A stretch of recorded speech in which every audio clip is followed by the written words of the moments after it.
The night started just before 8 p.m. on Main Street for a report of gunfire. Witnesses say they saw 2 people flee the scene, and investigators found evidence of a discharged bullet. Just an hour and a half later, more reports of gunfire, this time from the Old North End.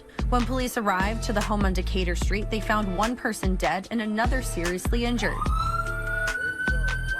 Investigators believe one of the men, 26-year-old Anthony Smith of Virgins, was shot in the head by 27-year-old Khalif Jones of Stowe. Smith was pronounced dead at the scene. Police believe Jones was then shot in the head by a 3rd person at the scene and later died at the hospital. Chief John Murad says 2 different guns were used in the shooting, and police continue to look for the second shooter and gun. Police say drugs appear to be a factor after finding evidence of drug trafficking at the scene. Neither of the deceased was a resident of the apartment. The chief spoke about how taxing a night like this was on a department trying to rebuild. Yo, face!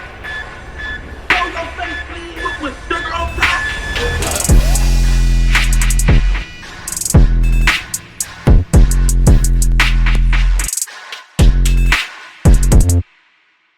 Hey, what's up, y'all? Y'all know my slogan.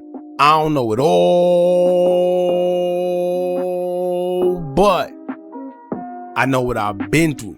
Now, before we get into this video, please make sure you head on down to Instagram and follow us on our official Instagram page at Hookah Anonymous _. We're able to be a little more explicit, a little more uncensored, and share content freely without running the risk of having our channel terminated. So, once again, make sure you head on down to Instagram and follow us on our official Instagram page at Hookah Anonymous _. We're almost at 100,000 subscribers, so if you like this video, make sure you subscribe and hit that bell so you're notified every time we drop new content. Now let's get into what you guys came here to see. Now, today we got news that a popular New York drill rapper that goes by the name Lzz Sh0t has been shot and killed over a drug dispute in Burlington, New Jersey.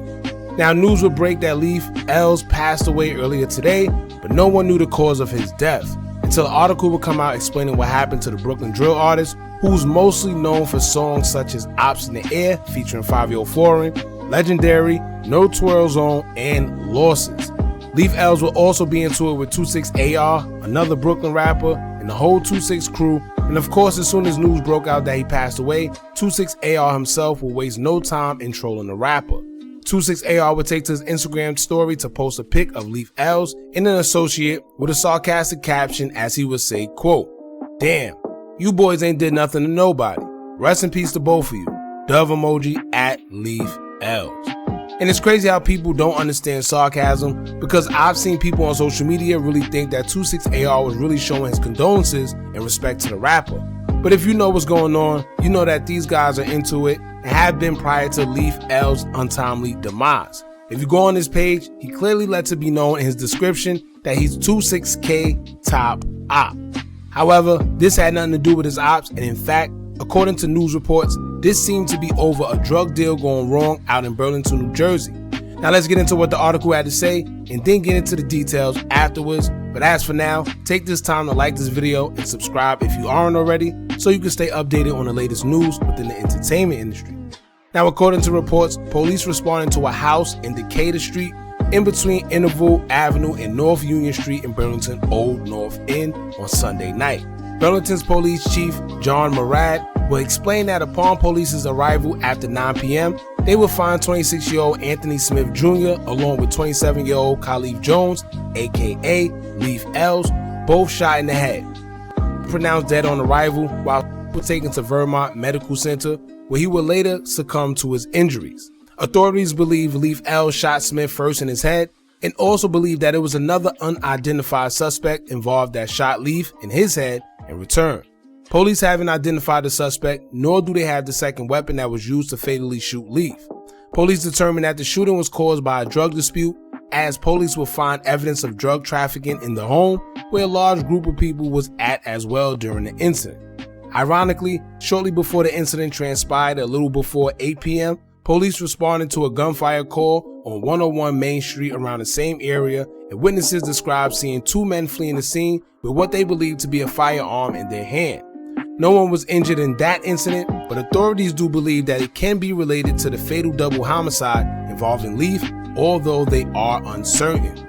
During a press conference that took place earlier this morning, Monday, November 13th, Mayor Miro Weinberger will highlight the ongoing struggles in the Vermont area regarding shootings involving drug disputes. He would say, quote, "These shootings, the killings of 2 people and the serious injuring of another, appear to not be connected, but both drug-related, is a further indication that the nature of our drug crisis in Vermont has fundamentally changed and must become the state's top public safety and public health priority." Now, the incident has marked as the city's 12th and 13th gunfire incident this year and is expected to rise. No one is sure how this incident involving drugs came about, but the only thing I could predict in this situation is that maybe Leaf was buying or selling and something went wrong and shots was fired and 2 people lost their lives. They say that Leaf shot the other individual first, so I'm not sure if he was trying to take off with drugs or maybe he felt like he was being set up and tried to defend himself. Who knows? But one thing we do know is that it's another suspect involved that shot him after he shot the other guy. So maybe it was a setup the whole time and Leaf kind of figured it out, so he decided to shoot his way out first. Y'all know in today's day and age, people glorify moving snaky and glorify backdooring their own peoples. So I wouldn't be surprised if this was a backdoor situation, whether it was the guy trying to backdoor Leaf or vice versa. Who knows? But once again, these type of homicides occur very often when drug deals are going down.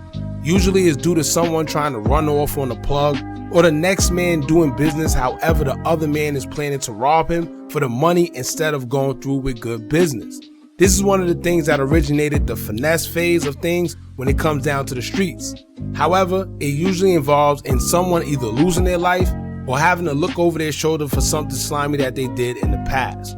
But now I'm also kind of confused that there was no witnesses that came forward speaking on what they saw, because if 2 people lost their lives in a double homicide, usually somebody will come forward and speak on what they either saw or what they heard, especially if there's women around. Police say in the reports that it was a crowd of people in the home when everything took place. So I'm not sure if the home is marked for drugs or like considered a drug house or whatever, or maybe it was already under investigation. But the police clearly said in reports that there was evidence of drug trafficking. They didn't specify what the evidence was. It could have been drug equipment that was used to make drugs that they found, cars being parked all over with different license plates, whatever it is, man. However, they say they do have evidence, and apparently the area is a big drug area that the city is aware of for its drug disputes and shootings. And I'm not too familiar with Jersey and how they do things over there or how they run their surveillance systems, but I know if this was New York, whoever those guys were that was running down the block after gunfire went off would already be caught.